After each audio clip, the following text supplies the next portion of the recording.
I bet there's a lot of things you do in Jira that you wish you didn't have to do on a regular basis. So, here we're going to talk about automations and how they can help you earn the ACP 120.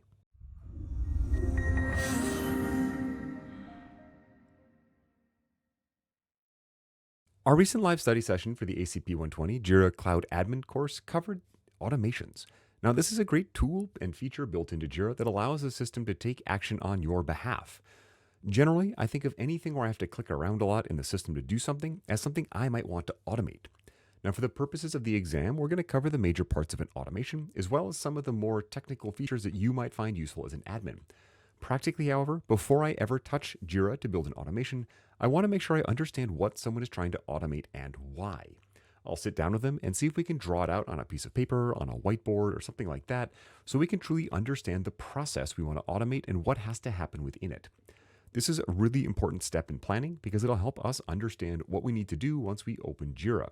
So please make sure you are always stopping and asking questions to understand the process, and then bringing your domain knowledge of how Jira can work to help inform those discussions around automations. So now that we understand a little bit about how we can plan them out, we're going to jump in and talk about some major areas of automation. First, we're going to discuss the high-level basics and structure of them and the major components or pieces you're going to see. Then I'll talk a little bit about things called smart values, which honestly I am still learning a lot about, but I'll make sure you have the basic building blocks, especially for the ACP 120, but also for your practical knowledge. And then we'll talk about some of the settings and configurations we have around the automation to better control it that will be very beneficial practically to you as an admin and also on this exam. Even before I start building automations though, I have to understand there are some basics. As a space admin, I can go into space settings and I can go build automations within that space. Now, an automation has four major parts found under this automation menu, and I'll click Create Flow. Previously, these were called automation rules. This has changed. They're now called automation flows. Regardless of what you call them, though, they all begin with a trigger. Every automation must have one and only one trigger. This tells Jira when to begin the automation.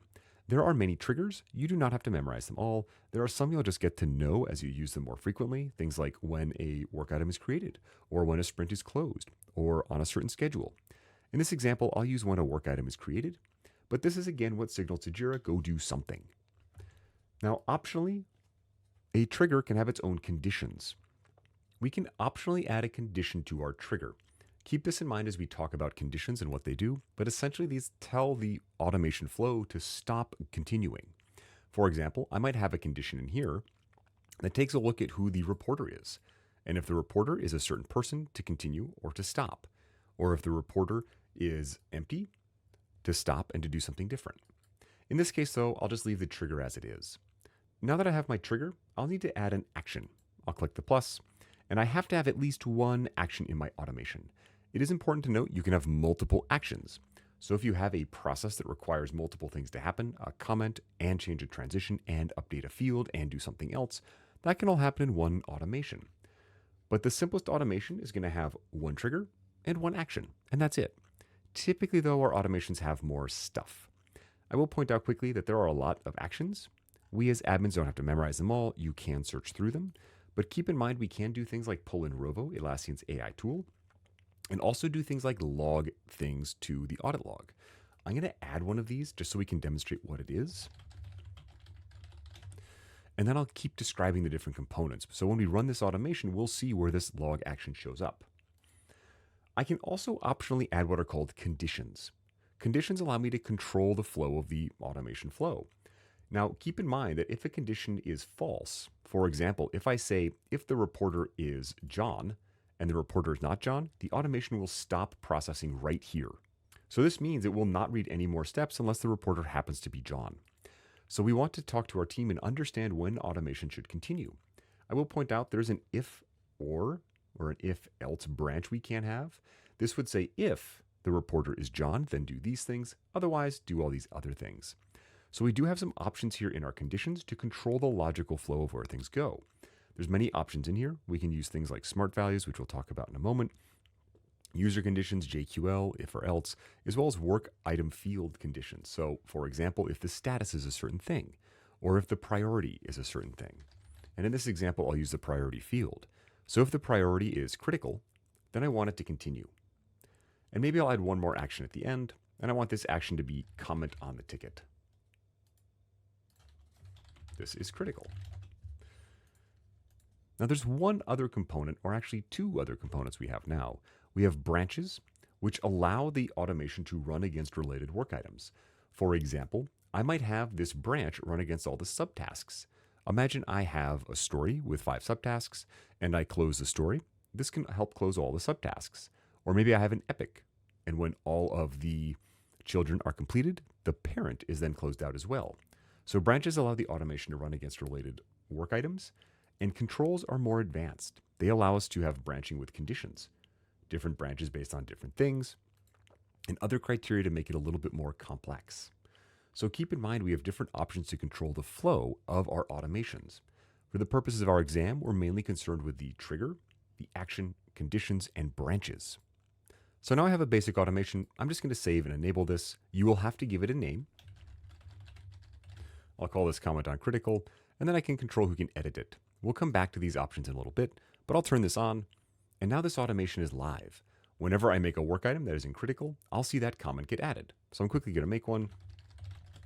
Critical example. I'll go find my priority. It's critical right here, and I'll click create. And what I'm expecting is a comment at the bottom. This is critical.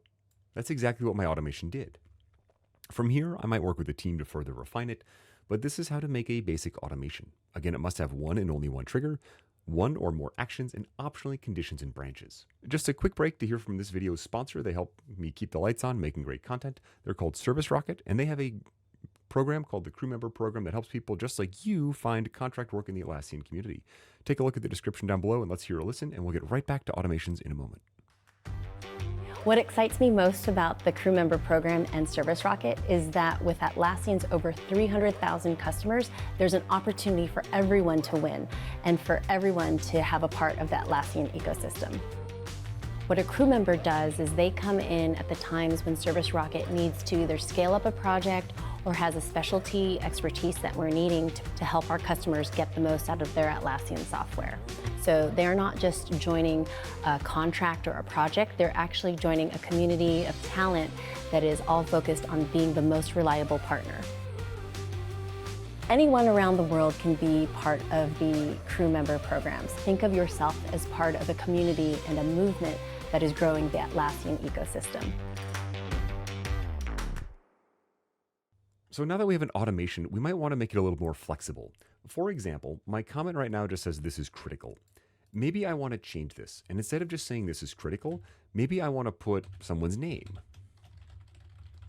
So just a heads up, and then I'll use this button right here, these squiggly or curly braces. I'll click on them, and these are my smart values. Everything listed in here is essentially a variable that when the automation runs will be filled in by what that value should be. For example, I might need to go find the company. This is a particular custom field 10173, but instead of having to type in the company name every time, I can just have it grab it off this particular work item. Now you'll notice in the smart value, it's got curly braces and the word issue and the word custom field. So this means from the current issue, grab the custom field. You can also search up here though. So I'll just type in assignee, and you'll see a lot of things with assignee. I might pull in the display name of whoever is assigned this work item. So I'll just copy this, and then I'll paste this in. Now, every time this automation runs, instead of just saying this is critical, it'll say heads up, whoever's assigned this is critical. So I'll click save, and I'll go make another work item. For the purpose of our exam, we just need to understand that smart values exist, and anything in curly braces are a smart value. These show up in other places. You'll see these curly braces show up in workflows and other things, but in general, they relate to some kind of information the system is passing around. So I'll have critical example with comment. I'll make sure it's critical, and I'll hit create. And now I have my work item, and right down here I can see that comment. Hey, Mitch Davis, or just heads up, Mitch Davis, this is critical. This is a simple example. We can use smart values to pass all kinds of information and pull almost any field value on the ticket into the automation in some way. This is also important for this other action I added, the audit log, which we'll talk about in just a moment when we talk about other things that the automation can do. So in addition to just running automations, there's a lot of settings and configuration we have access to. If I click on these 3 dots and go to flow details, this will show me more information. It will give me that name and also an optional description. Always add a description. This will help you in the future as well as other admin knows what's going on. The scope is also important. Space admins can only make automations that work in their space. If they want the automation to work in multiple spaces, they have to talk to a global administrator. So I'm going to click this link and show you what that looks like. This is a very similar screen, but you'll notice I'm in the Jira admin settings, and here I can change the scope. I might say run in multiple spaces, and I can select them. I might say run in every space, or I might say only run for a certain space type. Keep in mind that if you set it to run globally, it will run it everywhere. So in this case, every time a work item is created, if it is critical, it will do these things. You may not want this. Typically, if I have an automation, I want it to be running in a single space or a small collection of spaces. Groups that are similar tend to work together. They benefit from the same automation. But Jira admins can change the scope of an automation to run in multiple places. Space admins cannot do that. The owner is the individual who gets emails when something breaks. And you do have options down here, notify on error. You almost always want to keep this sending email notifications when something breaks, just so you know something broke. And then you can change the actor. This is who will show up on the work item as the person who made the action happen. Typically, automation for Jira is selected, or other service accounts, non-humans. If you put something like your name, it would look like you are making all these changes. Here, we can control who can edit the flow. Typically, I let either all admins or specific admins. If it's just me, it's harder for other people to support me. And this last box is important. By default, automations will not trigger other automations. For example, if this particular workflow triggers and adds a comment, there could be another automation that triggers on comment. That automation would then trigger. This can result in automations triggering automations, which at best will slow down your system and at worst can consume your automation account. Now, free plans only get 100 automations a month, standard only 1,000, premium 1,000 per user, and enterprise have unlimited. So typically we want to be careful about automations triggering other automations. In addition to these details, we also get an audit log. This audit log records every time an automation was run or changed. So here I can say someone made a change, and here I can say someone triggered it and it took 2.7 seconds to run. Keep in mind that automations do take time to run. So if Jira starts to feel slow and people are complaining it takes a long time to do something, see what automations there are and look at this total time. That'll help you understand what's happening. This step here is that log action that I put in. It's adding additional information to the audit log. This can be very beneficial when troubleshooting. Insert log actions during the process to let you know how far it got, so you know if it fails, about where it failed. But this is just telling you what the automation did.